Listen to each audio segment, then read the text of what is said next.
Hey everybody, in this class I'm going to talk about one of the most important legacies of Spanish Texas, and that is the ranching industry. Um, as I've said a bunch in class, there's a paradox in the history of Spanish Texas. The Spaniards never were able to really populate Texas to any great degree. As late as 1820, there were only about 3,000 folks of Spanish descent in Spanish Texas, all of Spanish Texas. But on the other hand, the Spanish left a permanent imprint on Texas. Both things are true. Think about it, the Spanish language, the Roman Catholic Church, the missions in San Antonio, the Spanish named all the rivers except for the Red River. You see the Spanish legacy everywhere. Well, one of the legacies of Spain, or of Spanish Texas, is right in front of all of our faces, but often it's kind of hidden, and that's the ranching industry. The ranching industry, I think, really defines Texas. I mean, there's ranches, of course, in other states. But when a lot of folks think of Texas, they think of cowboys, they think of ranches, they think of cattle drives. Um, and often, though, in the thinking of ranching in Texas, it's often defined as Anglo, or that's what I believe anyway. Cowboy is an Anglo term. Well, ranching derived from the Spanish period, the period of Spanish Texas from about the 1690s until 1821, the period where Spain uh, had not only control of Texas, but Spain had to a certain extent settled Texas. And the first ranching of cattle and to a lesser extent horses, I'm going to talk about cattle mostly in this lecture, occurred in the 1730s.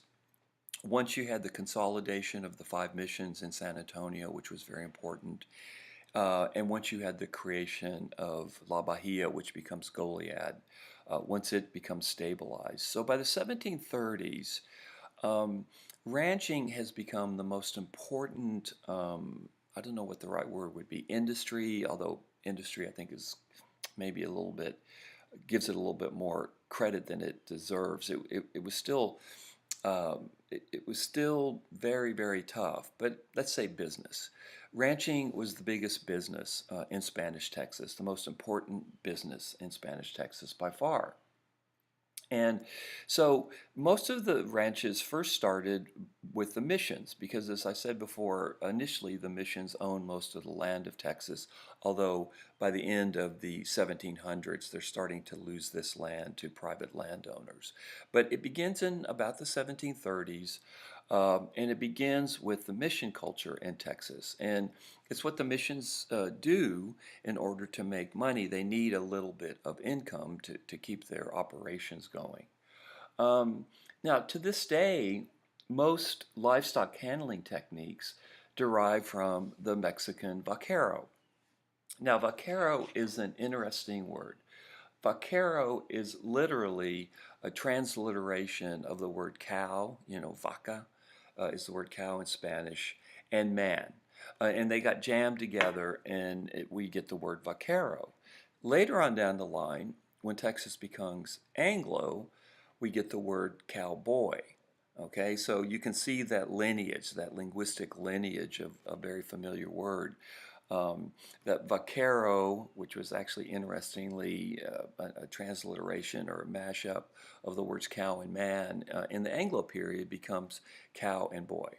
Okay, so that's one area where we still see a Spanish presence in language and in describing these mounted herdsmen that were working cattle and horses. Uh, the rodeo is a legacy of Spanish Texas.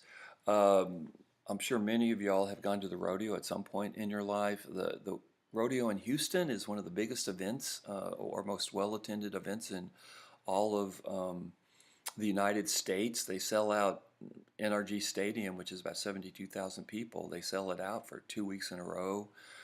It's quite an amazing scene. Of course, there's rodeos in San Antonio and Dallas, Fort Worth. There's also small town rodeos. It's a very much a part of the legacy of Spanish Texas.